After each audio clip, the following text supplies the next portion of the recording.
Hello everyone, good morning. स्वागत है आपका आपके अपने channel mission IAS and PCS में। I hope you people are doing well. आज है 1 अगस्त 2023, एक नया मंथ। उम्मीद करती हूँ कि आप इस मंथ को बहुत अच्छे से प्लान करेंगे, क्योंकि आपकी प्लानिंग जितनी अच्छी होगी उतने ही आपका रिजल्ट पॉजिटिव आने के चांसेस रहेंगे। तो इसी जोश के साथ, इसी पैशन के साथ शुरू करते हैं हमारी आज के इस वीडियो को। इस वीडियो में हम करंट अफेयर्स के इंपॉर्टेंट क्वेश्चंस को डिस्कस करेंगे, जो कि आपके एग्जाम्स में आपको काफ़ी हेल्प करेंगे। तो चलिए शुरू करते हैं। फर्स्ट क्वेश्चन है, which institution has recently released the digital payment index?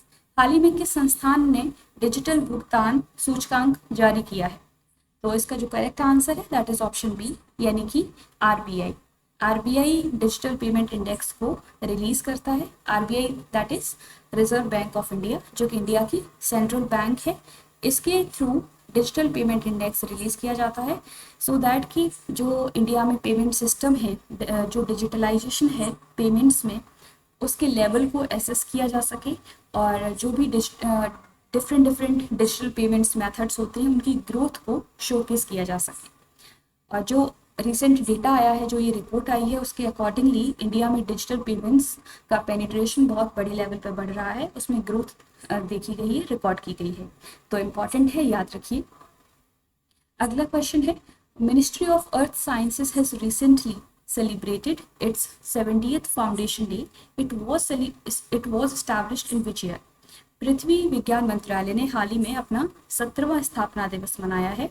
इसकी स्थापना किस वर्ष हुई थी? तो इस क्वेश्चन का जो करेक्ट आंसर है दैट इज ऑप्शन सी, यानी कि 29 जनवरी 2006 को मिनिस्ट्री ऑफ अर्थ साइंसेस को इस्टेब्लिश किया गया था। हाल ही में ये चर्चा में है, जानते हैं इसके बारे में थोड़ा डिटेल में।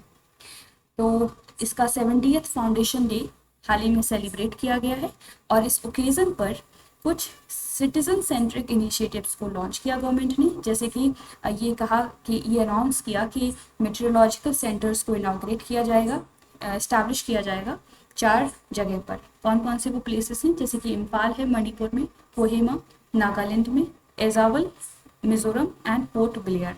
आपके लिए क्वेश्चन है कि आपको बताना है कि ये पोर्ट ब्लेयर कहाँ पर लोकेटेड है, और थोड़ा सा इसके बारे में डिटेल में। तो प्लीज़ इसका आंसर कमेंट बॉक्स में दीजिएगा। और जो ये मिनिस्ट्री ऑफ अर्थ साइंसेस है, इसका इस्टेब्लिशमेंट 29 जनवरी 2006 को हुआ। इसका हेडक्वार्टर न्यू दिल्ली में लोकेटेड है। इसका एम है कि जो भी वेदर सर्विसेज हैं उनको इन्हांस करना, उनसे रिलेटेड इन्फॉर्मेशन को डिसेमिनेट करना, लोगों तक पहुंचाना, और ओशन से रिलेटेड सर्विसेज को प्रमोट करना। तो ये इसका एम है, इम्पॉर्टेंट है।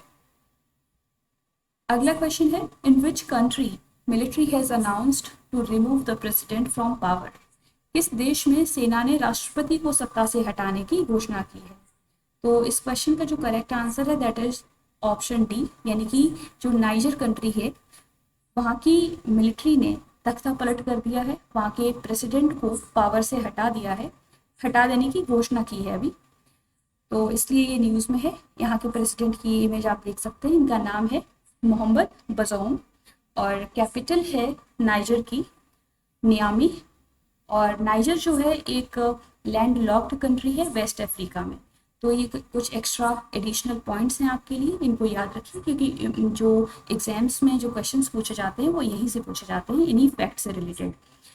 और हमने जैसा कि डिस्कस किया कि नाइजर में जो मिलिट्री कू है वहाँ का, वहाँ ने उसने जो है डिसीजन ले लिया है कि प्रेसिडेंट को हटाया जाएगा वहाँ से, और मिलिट्री रूल को इम्पोज किया जाएगा।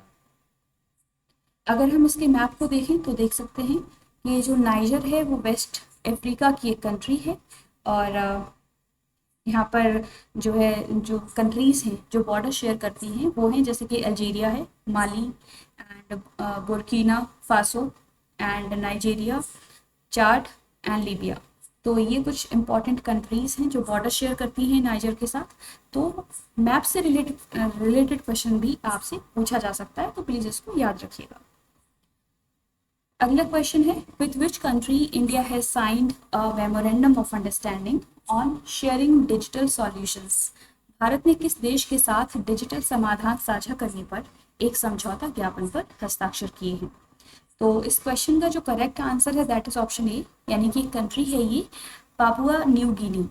तो इसके साथ इंडिया ने मेमोरेंडम ऑफ अंडरस्टैंडिंग को साइन किया है सो दैट कि डिजिटल सॉल्यूशंस को इन्हांस किया जा सके, डिजिटल ट्रांसफॉर्मेशन को इन्हांस किया जा सके। और अगर हम इस कंट्री के बारे में जानें, पापुआ न्यू गिनी के बारे में, तो ये साउथ वेस्टर्न पैसिफिक में लोकेटेड कंट्री है, ओशियाना कॉन्टिनेंट में लोकेटेड है और यहाँ के बीचेस के लिए और कोरल रीफ्स के लिए फेमस है, जानी जाती है। अगर कैपिटल को देखें तो पोर्ट मॉरेस्बी इसकी कैपिटल है। इम्पॉर्टेंट है, याद रखिए, आपके लिए एक इम्पॉर्टेंट क्वेश्चन है कि पापुआ न्यू गिनी की करेंसी का नाम क्या है, वो आपको कमेंट करना है। तो प्लीज इसका आंसर दीजिएगा कमेंट बॉक्स में। अगला क्वेश्चन है, Amazon India has opened first ever floating store in which state of India. Amazon India ने भारत के किस राज्य में पहला फ्लोटिंग स्टोर खोला है? तो इस क्वेश्चन का जो करेक्ट आंसर है दैट इज ऑप्शन ए, यानी कि हाल ही में अमेज़न इंडिया ने first ever floating store Jammu Kashmir की जो डल लेक है वहाँ पर खोला है। और यहाँ पर इसकी इमेज है, आप देख सकते हैं और थोड़ा सा इसके बारे में डिटेल में आप पढ़ सकते हैं, गूगल कर सकते हैं। वैसे जो इम्पोर्टेंट फैक्ट है वो यहीं से क्वेश्चन पूछे जाने की ज़्यादा प्रोबेबिलिटी है, क्योंकि क्वेश्चन सिर्फ फैक्चुअल पूछा जाएगा कि फर्स्ट एवर फ्लोटिंग स्टोर कहाँ पर खोला गया है और किसने खोला है। तो ये दो इम्पॉर्टेंट क्वेश्चन यहाँ से बन सकते हैं। अगला क्वेश्चन है, who has recently been appointed as new director of national assessment and accreditation council. हाल ही में राष्ट्रीय मूल्यांकन एवं प्रत्यायन परिषद के नए निदेशक के रूप में किसे नियुक्त किया गया है? तो इसका जो करेक्ट आंसर है दैट इज ऑप्शन बी, यानी कि जो प्रोफेसर गणेशन कन्नाबीरन है उनको national assessment and accreditation council का नया डायरेक्टर चूज किया गया है, अपॉइंट किया गया है। इसका प्रोनाउंसिएशन थोड़ा सा रॉन्ग हो सकता है, तो प्लीज़ इसको आप करेक्ट कर लीजिएगा। थोड़ा सा जानते हैं इस बॉडी के बारे में। नेशनल जो ये असेसमेंट एंड एक्रेडिटेशन काउंसिल है वो एक ऑटोनॉमस बॉडी है जिसको यूजीसी ने एस्टैब्लिश किया था यूनिवर्सिटी ग्रांट कमीशन ने 1994 में। और इसका टारगेट, इसका जो पर्पस है वो यही है कि जो हायर एजुकेशन इंस्टीट्यूशंस हैं इंडिया में उनको एसेस करना। अगला क्वेश्चन है, which of the following countries are members of Colombo security conclave framework. निम्नलिखित में से कौन से देश कोलंबो सुरक्षा कॉन्क्लेव फ्रेमवर्क के सदस्य हैं? तो इसका जो करेक्ट आंसर है दैट इज ऑप्शन ए, यानी कि India, Sri Lanka and Maldives Colombo security conclave framework के सदस्य हैं। इसके बारे में थोड़ा सा डिटेल में जानते हैं कि बेसिकली ये है क्या। कोलंबो सिक्योरिटी कॉन्क्लेव फ्रेमवर्क एक ट्राइलेटरल मैरीटाइम सिक्योरिटी ग्रुप है जिसको 2011 में फॉर्म किया गया था, स्टैब्लिश किया गया था। और जो इनिशियल मेंबर्स हैं इस पर्टिकुलर ग्रुप के वो हैं इंडिया, श्रीलंका एंड मालदीव्स। बाद में लेटर ऑन इसमें ऐड किए गए मॉरिशियस, बांग्लादेश एंड सेचेल्स। तो और ये हाल ही में क्यों चर्चा में है, क्योंकि जो बांग्लादेश, इंडिया और मॉरिशियस के ओशियन साइंटिस्ट्स हैं उन्होंने एक जॉइंट एक्सपेडिशन को ऑर्गेनाइज किया है अंडर दिस फ्रेमवर्क। तो इसलिए न्यूज़ में है, इम्पॉर्टेंट है, याद रखिएगा। तो आज के लिए इतने ही क्वेश्चंस। होपफुली आपको ये वीडियो पसंद आया होगा। अगर आपको हमारा ये इनिशिएटिव पसंद आता है तो प्लीज़ इसको सपोर्ट कीजिए, लाइक कीजिए, शेयर करिए उन स्टूडेंट्स के साथ, उन फ्रेंड्स के साथ जो कि कॉम्पिटिटिव एग्जाम्स की प्रिपरेशन करते हैं, सो दैट कि ज़्यादा से ज़्यादा लोगों को इस इनिशिएटिव का बेनिफिट मिल सके। और जुड़े रहने के लिए सब्सक्राइब कीजिए हमारा channel mission IAS and PCS। तो आज के लिए इतना ही। Thank you, take care, bye bye.